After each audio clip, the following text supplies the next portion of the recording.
இந்த big Boss season 9 Pongal கோல போட்டி கயிறு ஸ்ட்ரகிளுக்கு நடுவுல நீங்க இந்த கலைக்குழுவினர் வந்திருக்காங்க. நண்பர்கள் அனைவருக்கும் வணக்கம். இன்னைக்கான செகண்ட் ப்ரோமோவை ரிலீஸ் பண்ணியிருக்காங்க.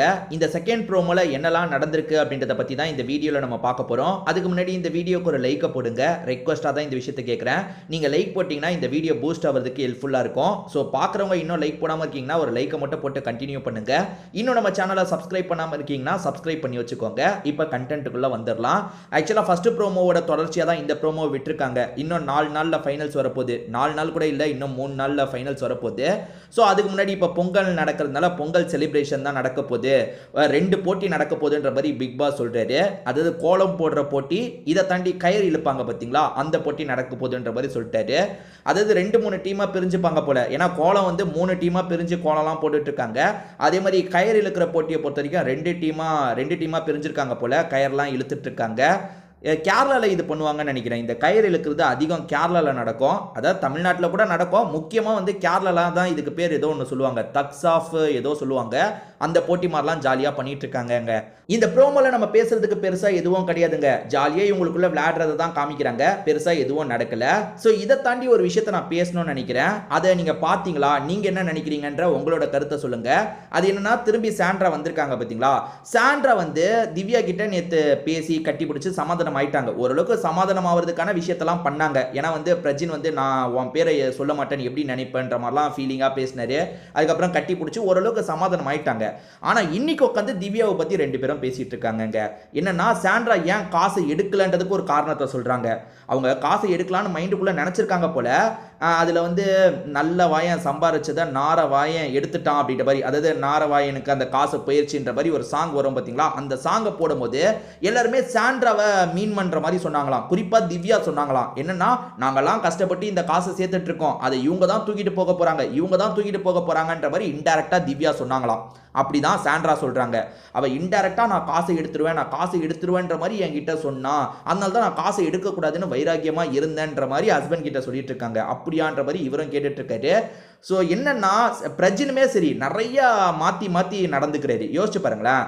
அவர் அங்கேருந்து வெளியே வந்தோன்னே திவ்யாவை பற்றி இன்டர்வியூவில் கொஞ்சம் தப்பாக தான் சொல்லியிருப்பார். என்ன சொல்லியிருப்பாருன்னா, என்னை கொஞ்சம் ஏமாத்திட்டா, அதாவது பிரதர்னு கூப்பிட்டு என்னை கொஞ்சம் ஏமாத்திட்டா அப்படின்ற மாதிரி தான் இன்டர்வியூ கொடுத்தாரு. அதே மாதிரி வந்து பிஆரை பயங்கரமாக செட் பண்ணிட்டு போயிருக்கா அப்படின்ற மாதிரிலாம் பேசிட்டு இருந்தாரு.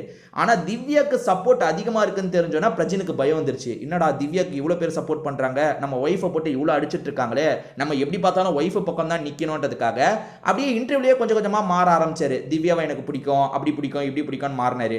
உள்ளே வந்ததுக்கப்புறம் திவ்யா கிட்டேயே ஒரு மாதிரி சாஃப்டா, என்ன பிரச்சனை உனக்கும் சாண்ட்ராக்கும், அதெல்லாம் ஒன்றும் கிடையாது அப்படின்னு சமாதானப்படுத்துறதுக்கு ட்ரை பண்ணாரு.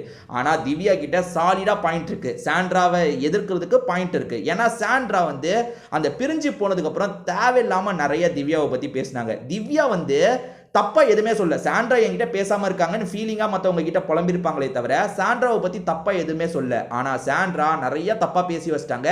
அதை இதுக்கப்புறம் சமாளிக்க முடியுமான்னு கேட்டிங்கன்னா சமாளிக்க முடியாது. ஏன்னா திவ்யா இன்னும் எதையுமே பார்க்கல. மற்றவங்க சொல்லி தான் தருது. நேற்று கனி சொல்லி தருது, ரம்யா சொல்லி தருது, இப்படி தான் தருதே தவிர இவங்க பார்க்கல. இவங்க வெளியே போய் பார்த்தாங்கன்னா, வெளியே பிரஜின் கொடுத்த பேட்டியெல்லாம் பார்த்தாங்கன்னா பிரஜின் மேலேயும் கடுப்பாவாங்க, சாண்ட்ரா மேலேயும் கடுப்பாக தான் செய்வாங்க. சரி, சாண்ட்ரா இதெல்லாம் மாற்றணும்னு நினச்சா இப்போ கூட ஒன்றும் கேட்டு போல. திரும்பி வந்தவங்க எல்லாம் நான் இந்த மாதிரிலாம் உன்னை பற்றி தப்பாக சொல்லிட்டேன், நான் அதை தப்பாக புரிஞ்சுக்கிட்டு சொல்லிட்டேன்னு பேசி சமாதானமாக இருந்தால் கூட பரவாயில்ல. அப்படி சமாதானம் ஆகிற மாதிரிலாம் கட்டி பிடிச்சிட்டு திரும்பி பேசிட்டு இருக்காங்க. இப்போ லைவ்ல திரும்பி வந்து திவ்யாவை பற்றி தான் பேசிட்டு இருக்காங்க. திவ்யா அப்படி பண்ணா, திவ்யா இப்படி பண்ணா, திவ்யாவால் தான் நான் காசை எடுக்கல, அப்படி இப்படின்னு சொல்லிட்டு இருக்காங்க.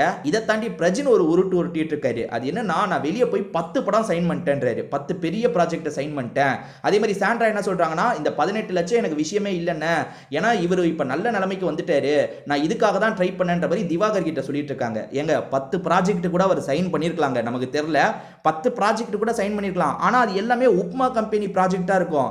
ப்ராஜெக்ட்ன்றது என்னது, ஒரு பிக் பாஸ் குள்ள போயிட்டு வந்திருக்கோம். ஒரு பெரிய படத்துல ஒரு வாய்ப்பு கிடைச்சா, நீங்க ஹீரோ ரோல் கூட பண்ண வேணாம், ஒரு முக்கியமான ரோல் பண்ணா கூட பரவாயில்ல, பெரிய படத்துல பண்ணோம். அதை விட்டுட்டு இவர் கமிட்டான படம் எல்லாம் சின்ன படமா இருக்கும். இதுக்கு முன்னாடியே பிரஜினி 20 படத்துக்கு மேல ஹீரோவா நடிச்சிருக்காரு. உங்களுக்கு தெரியுமா? அந்த மாதிரி படம் சைன் பண்ணி என்ன பிரயோஜனம்? இதை பத்தி தான் எனக்கு தோணுச்சு. உங்களுக்கு ஏதாவது மாற்று கருத்து இருந்தா கமெண்ட்ல சொல்லுங்க.